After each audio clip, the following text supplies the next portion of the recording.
Petit Jornal. Inteligência e irreverência em doses diárias.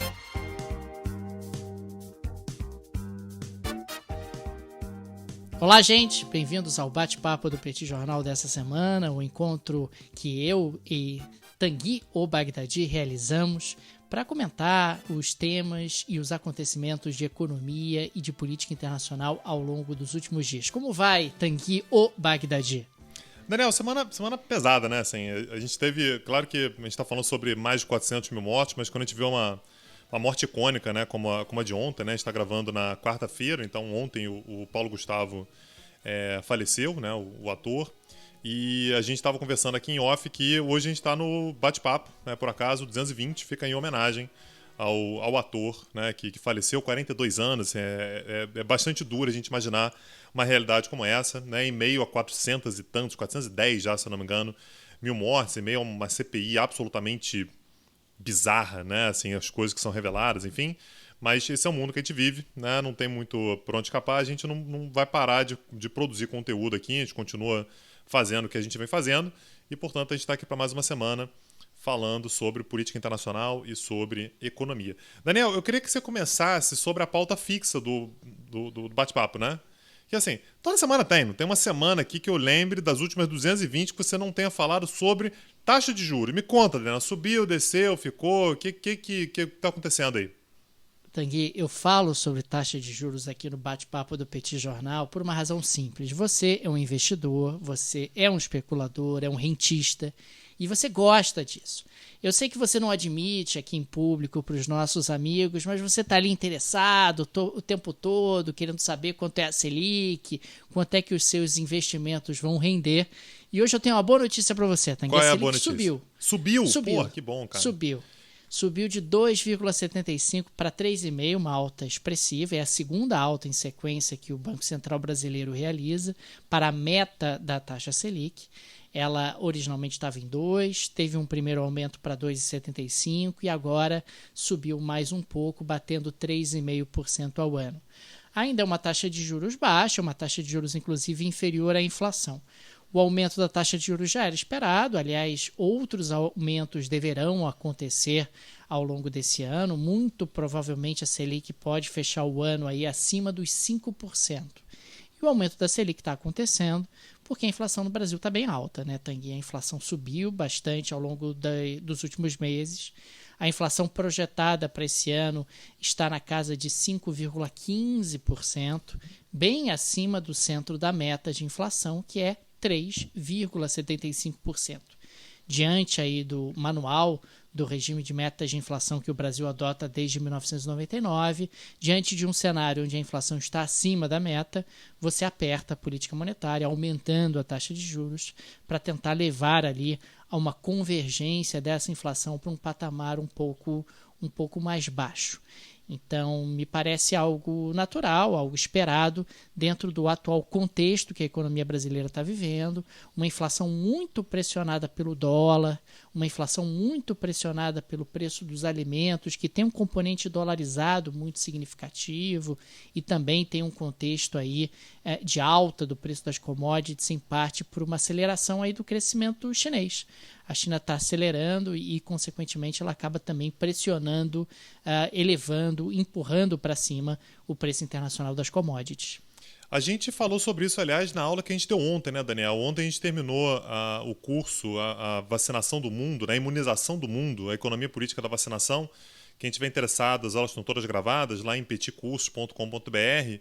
E uma das coisas que a gente comentava ontem, na verdade, a última aula do curso foi exatamente sobre a Covid como crise econômica, né? Não apenas a crise sanitária, que, claro, é a mais importante, a crise humana, enfim, mas a gente falou ontem sobre a dimensão econômica, inclusive uma comparação com outras crises, e esse foi um dos elementos que você mencionou, né? Que assim, uma crise como a da Covid não necessariamente gera deflação ou gera necessariamente uma diminuição do consumo absoluto, mas a inflação ela é uma possibilidade também. Então, quem estiver interessado numa explicação mais ampla, né, numa contextualização maior, fica aí a recomendação, está lá em petitcursos.com.br. Daniel, você sabe de quem que acabou o mandato ontem? É meio inacreditável isso, tá? Assim, sem comemorações ainda, nem nada, mas acabou o mandato ontem do senhor Benjamin Netanyahu. Ah, não é possível. É. Não é possível. Tem alguma coisa errada. O Benjamin vai voltar. Tenho certeza disso. Cara, ele vai dar um jeito. Eu também acho. Assim, o Benjamin Netanyahu é aquele cara que você não aposta contra ele, não. Não aposta. Você vai apostar contra ele, normalmente você vai perder. Alguma hora vai dar errado, né, Daniel? Alguma hora ele não vai conseguir, óbvio. Mas ele é um cara impressionante porque ele consegue dar as reviravoltas dele nas últimas horas, sempre. Ele sempre dá um jeito e tal. Permanece, faz acordo, trai. Diga. Tanguy, o Benjamin Netanyahu saiu vacinando todo mundo, ô Tanguy. Porra, deixa o cara. Ah, tem uns problemas aí de corrupção? Tem uns problemas de corrupção. Aqui nunca, né, Daniel? Tem uns cambalachos esquisitos? Muitos. Mas ele saiu vacinando todo mundo, Tanguy. O rapaz pegou lá, comprou as vacinas da Pfizer, pagou mais caro, mandou entregar antes, deu lá um jeito. Agora já tá todo mundo andando em Israel sem máscara e, consequentemente, ele conseguiu aí uma vida extra, vai. Não sei. Daniel, qualquer político na face da Terra, se tivesse passado 2 eleições e não conseguiu formar maioria, não vai nem pra terceira. E ele já teve 4 eleições inconclusivas e ele continua no poder, né? Então, na última eleição, mais uma vez uma eleição inconclusiva, ninguém conseguiu maioria do Knesset, né? Que é o parlamento israelense. Então, ele teve 28 dias para montar o governo e não conseguiu. Então, o presidente de Israel, né, que é o Reuven Rivlin, não vou saber falar esse nome nunca, Reuven Rivlin, ele deve passar a bola, né, a chance de montar o governo para um ex-âncora de televisão, um cara chamado Yair Lapid. E aí a gente vai ter, Daniel, uma daquelas coalizões estranhas que acontecem em momentos extraordinários, né? Quando você tem uma figura forte como o Netanyahu, que não sai do poder, é muito difícil batê-lo. O Netanyahu tentou montar uma coligação de direita e não conseguiu. Aí conseguiu apoio dos árabes. E aí a galera da extrema direita, né, mais religiosa, israelense, o renegou. Então ele está tentando assim, um cobertor curto e não está conseguindo. Então a tendência agora é que o Yair Lapid, se de fato lhe for dada a oportunidade de montar o governo, o Yair Lapid é um cara mais de centro, né, de centro, né, centro liberal. E ele deve se associar com um cara chamado Naftali Bennett. O Naftali Bennett é um cara mais religioso, mais conservador, faria, em condições normais, parte de uma certa coligação ali junto com o Netanyahu. Mas existe, de fato, um certo cansaço do Netanyahu, da figura do Netanyahu, até pelas questões de corrupção e tal. Então, o termo que vem sendo muito usado em Israel agora, Daniel, é um governo de mudança. Deixa eu traduzir governo de mudança para você, Daniel. Governo de mudança é um governo sem o Netanyahu. Mas a ideia é fazer uma junção de uma galera da direita, do centro, da esquerda. Os muçulmanos, se quiserem entrar também, de repente podem ir e tal, para tentar montar um governo para superar a era Netanyahu. Lembrando que Netanyahu, gente, ele foi primeiro-ministro de Israel entre 96 e 99. Assim, não é que ele chegou agora. Né? E já está no poder há, sei lá, quase 15 anos, né, no poder em Israel. Posso estar enganado aqui, se eu não me engano. Não, ele entrou em 2009, então já vai para 11 anos de governo, 12 anos de governo. Então a gente está falando de fato... Mas ele tinha sido primeiro-ministro antes, né? Então, ele tinha tido uma passagem anterior. Entre 96 e 99. Então, assim, é um cara que já tem uma rodagem longuíssima à frente de Israel, mas, assim, mais uma vez, né? Acho que a gente já falou isso aqui no Petit Jornal algumas vezes.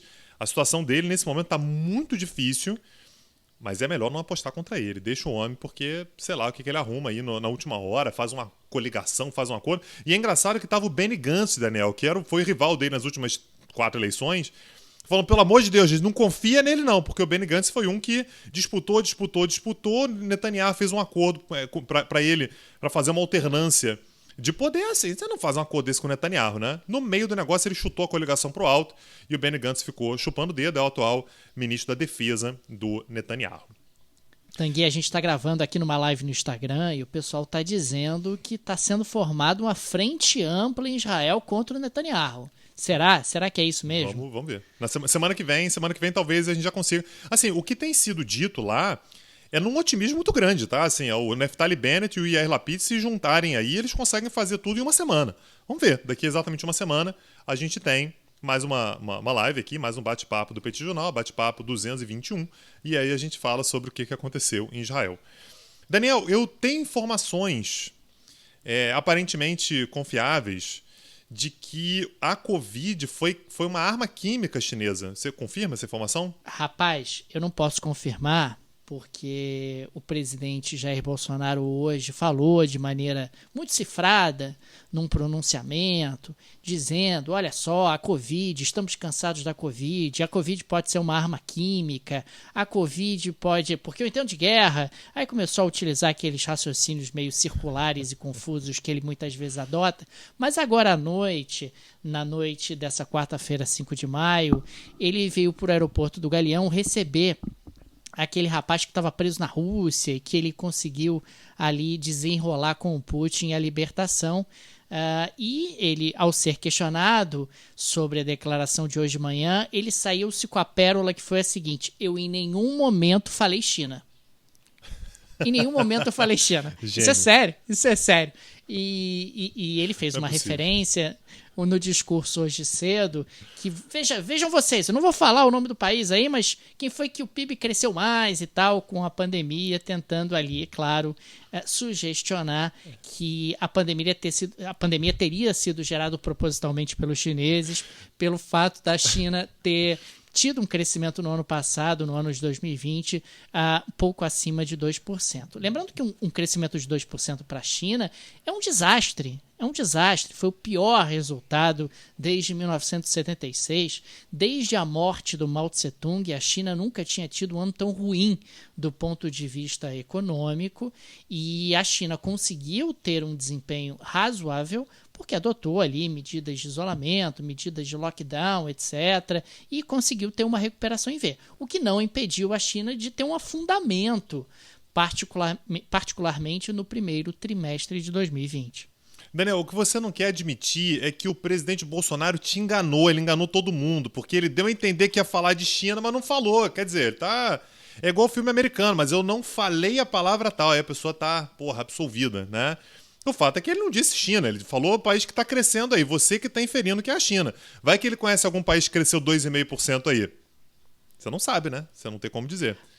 Agora, mais uma vez, a gente arruma uma rusga com a China dentro de um contexto extremamente delicado. A China é o nosso principal parceiro comercial, a China é absolutamente estratégica na distribuição de vacinas e insumos para o enfrentamento da Covid-19. A gente até explorou isso bastante no nosso curso aqui no Petit Jornal sobre a vacinação, a imunização do mundo. Mas o fato é que os chineses sempre olham para isso e eles não vão romper com o Brasil. É claro que eles não vão de forma alguma adotar nenhum tipo de medida mais dura, porque eles olham o Brasil numa estratégia de longo prazo, enxergam o Brasil dentro de um projeto de longo prazo, mas isso pode trazer embaraços e problemas para a gente dentro de um contexto onde tudo que nós não precisamos são embaraços e problemas, né? Talvez o presidente esteja se sentindo pressionado pela CPI que você fez até referência no início do nosso encontro de hoje. Que CPI horrorosa, né? Primeiro, com o que é dito por parte dos interrogados e segundo também pelo que é dito por parte dos senadores. Tem declarações absolutamente inacreditáveis e dentro desse contexto o presidente tenta ali jogar a culpa para a China, dizer, olha, esse vírus vem da China, é tudo um complô global, gerando sempre aquela ideia conspiratória, alguma ideia conspiratória que acaba sendo interessante para ele do ponto de vista da narrativa.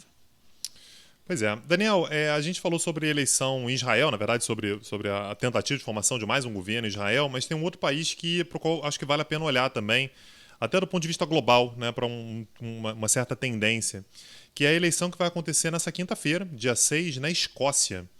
E a tendência, Daniel, é que a líder se mantenha no poder, que é a Nicola Sturgeon.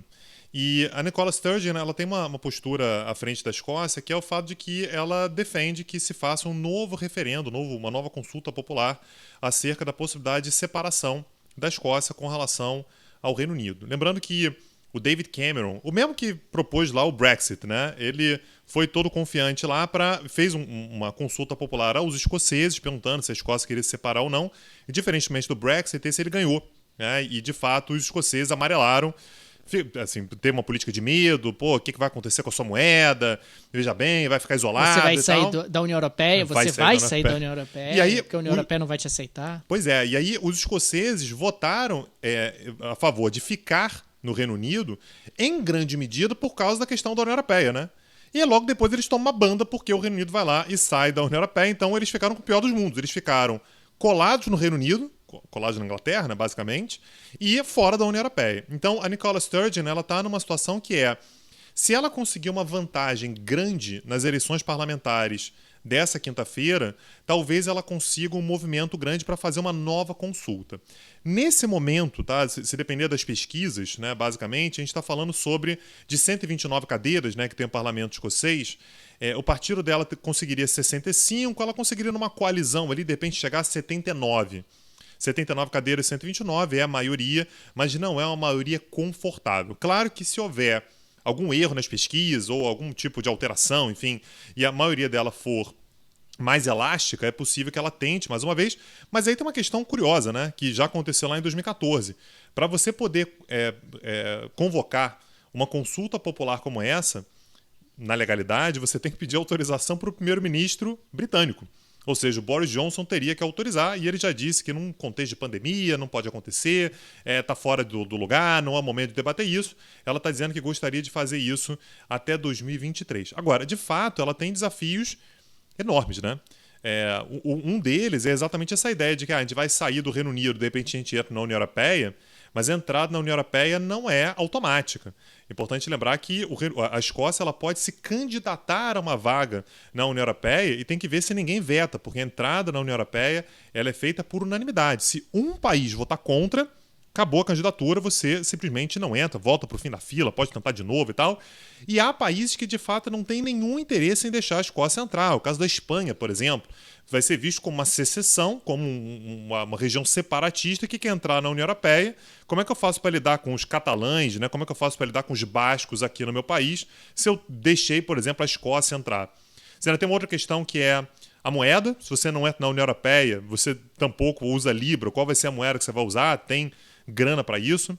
Um déficit fiscal importante, Daniel, eu estava vendo dados hoje, por habitante por ano, você tem uma diferença entre o que é gasto e arrecadado de 2.000 libras. Então, assim, 2.000 libras por habitante por ano. É muita coisa. É realmente muita coisa. São cerca de 15 mil reais, né, por ano por habitante de déficit, que naturalmente é coberto pelo Reino Unido, além dos gastos militares, né? Seria um país que, além desse déficit todo, né, teria que dar um jeito de fazer gastos militares, porque nesse momento isso fica absolutamente a cargo do Reino Unido. Por outro lado, teria petróleo, né? Então essas são questões que estão sendo recolocadas, né, mais uma vez colocadas nessa eleição. É certamente um dos grandes temas que a Escócia vai enfrentar ao longo dos próximos 2 anos, né, já que ela gostaria de convocar essa nova consulta para o ano de 2023.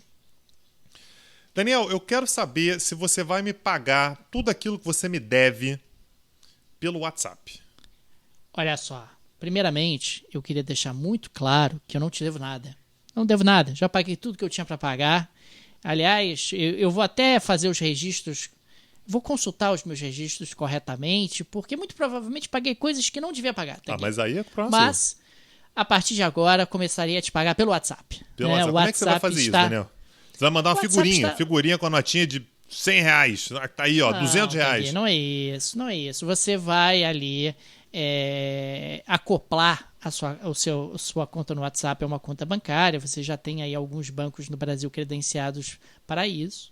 E com a liberação de uma funcionalidade de transferência de recursos via WhatsApp, via contas que estão ali registradas no aplicativo. É, sem dúvida nenhuma, uma inovação importante. Lembrando que aplicativos chineses como o WeChat já fazem isso há muito tempo. Faz né? isso desde 1810. De mensagem, tem 100 anos. Já fazem isso. Pois é, já fazem isso há muito tempo. O Messenger do Facebook também tinha um projeto nesse sentido, embora o WhatsApp seja do Facebook, então você acaba tendo ali uma certa redundância. Mas o fato é que a gente está falando de um mundo onde as redes sociais, e o WhatsApp é uma rede social, estão entrando cada vez mais com funcionalidades econômicas e importantes. E mais uma vez, o Facebook, o WhatsApp faz parte desse grande conglomerado, está atrasado nessas funcionalidades de pagamento. Já deveria ter avançado nisso há bastante tempo e só agora está chegando de forma gradativa, vai estar limitado a no máximo R$1.000, transferências de no máximo R$1.000, apenas entre pessoas físicas, então não vai envolver a possibilidade de pagamentos e transferências para pessoas jurídicas. Então, o WhatsApp começa ali devagarinho para ver se não vai dar erro, se não vai dar problemas muito sérios, e aos poucos pode avançar nessa funcionalidade de transferência de recursos e, quem sabe, no futuro, de pagamentos. É mais um exemplo de como a China, com seu potencial inovador, está galgando posições e está começando a rivalizar de frente com os Estados Unidos. Lembrando que os chineses têm as suas próprias redes sociais, têm os seus próprios aplicativos. A gente falou bastante sobre isso num curso sobre China, aqui no Petit Jornal, em função de pesadíssimos investimentos que os chineses têm feito nesse sentido. Mas, de qualquer forma, é sinal de que o Facebook está avançando aí um pouco nesse campo. Outro detalhe extremamente importante é que o Facebook está brigado com a Apple, Tanguy. O Facebook está rompido com a Apple, estão vivendo aí um momento difícil, porque a Apple lançou um novo sistema operacional. Talvez o pessoal que tem aí iPhones já tenha percebido isso. E esse novo sistema operacional, Tanguy, ele pergunta a você se você quer permitir que os aplicativos continuem te seguindo quando o aplicativo está fechado. Adivinha qual é o aplicativo mais beneficiado por esse tipo de expediente? Qual, Daniel? Me conta. O Facebook. Né? É por isso que você muitas vezes muda de aplicativo e tem a impressão de que aquele aplicativo conhece demais da sua vida, porque está oferecendo uma propaganda muito customizada e muito adequada para o seu desejo naquele momento. Então, o novo sistema operacional da Apple acaba perguntando a você. E pelas contas do Facebook, em torno de 80% das pessoas, quando diante dessa pergunta, respondem não. Não quero que o aplicativo me siga quando eu não estou usando o aplicativo. Já basta o Facebook conhecer a minha vida quando eu estou usando o Facebook. Agora é um absurdo ele conhecer a minha vida fora do Facebook. E claro que se você tem aí a desabilitação dessa funcionalidade, as propagandas do Facebook perdem potência, perdem eficácia, perdem relevância, e isso acaba significando uma perda de receita para o Facebook. Então, é uma briga que começou nos últimos dias e pode dar uma esquentada aí, mas me parece que a Apple não vai recuar. Não vai recuar porque foi uma funcionalidade muito bem recebida pelos clientes da Apple, e a Apple está dizendo não tem nada a ver com isso, eu quero que os meus clientes fiquem satisfeitos. Se isso impacta o Facebook, é problema do Facebook. Então quer dizer que dona Apple está querendo pagar de paladina da privacidade. A Apple é aquela que tem a Siri, né? Aquela que enquanto está falando, ela bate papo com você, conversa, com aquela voz mole dela. Não, me conta aí o que você está querendo. Você quer o quê? Saber o quê? E fica batendo papo, fica ouvindo tudo que você fala e tal. É essa Apple aí que está querendo pagar de paladina da privacidade, né, a vontade dos clientes, é isso, né? É a própria. A gente está falando aí de uma Apple que está agora preocupada com a privacidade das pessoas. Justamente a Apple que te ouve, né, cara? Que você tem a impressão que o telefone está te ouvindo, que tem essa Siri marota aí, que fica aí, sei lá, ouvindo as minhas conversas. Ela é sonsa, ela parece que ela tá ali quietinha, parece que ela tá dormindo assim, ó. Aí você fala, ela acorda, de repente ela fala com você. Pois é. Olha aí. Pô, Tanguy, mas agora a Apple mudou. Parece que a Apple tá diferente, que agora a Apple tá querendo cuidar da nossa privacidade. Ah, que bom. Eu fico aliviado, na verdade. Eu acho que eu fico bem aliviado por saber que tem alguém velando, né, pela minha privacidade. Daniel, vamos deixar aquele agradecimento aqui aos nossos apoiadores, pessoal que banca essa tarefa árdua que toda semana vir aqui falar com você, conversar, bater papo, ouvir você falar de juros e tal. Quem faz isso são os nossos apoiadores. Como a gente sempre diz aqui, o podcast é gratuito para você. Se você ouve no Spotify, claro que você paga o Spotify, mas a gente não recebe nada por isso. Se você ouve a gente em qualquer aplicativo de podcast, se você ouve a gente pelo YouTube, se você ouve a gente pelo Instagram, é tudo gratuito porque tem uma galera que E a gente agradece muito por isso, muito mesmo. Chega junto com a gente, deixa a contribuição, ajuda a gente a manter aquilo que é necessário, equipamento, servidor, né? Em parte o tempo que a gente gasta, que não é pouco, para fazer o podcast, para deixar atualizado e tal. E se você quiser se tornar apoiador, aí vai pro homem do dinheiro. Como é que faz, Daniel?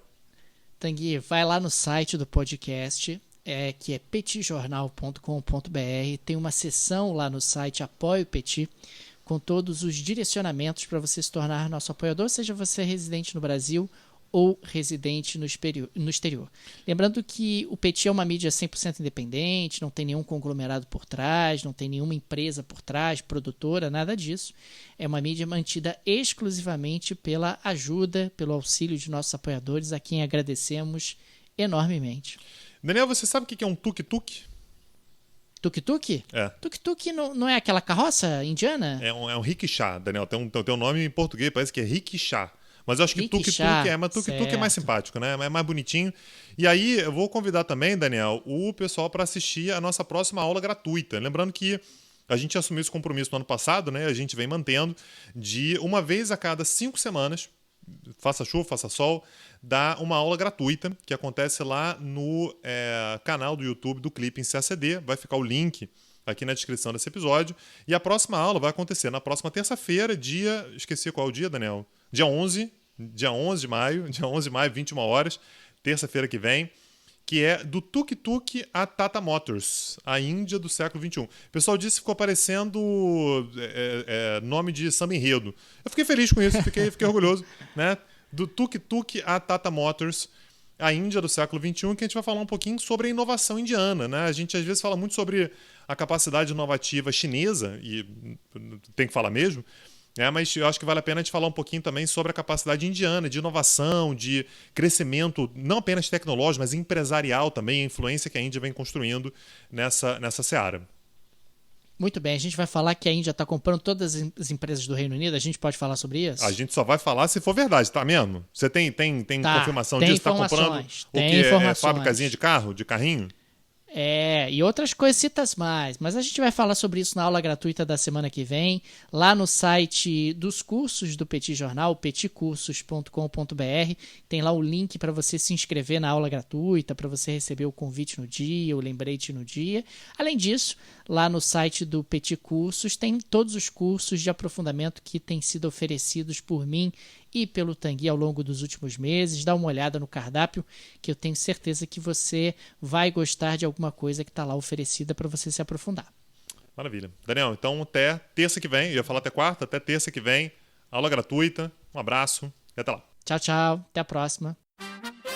Petit Jornal. Inteligência e irreverência em doses diárias. Agora, o Petit Jornal está na web www.petijornal.com.br.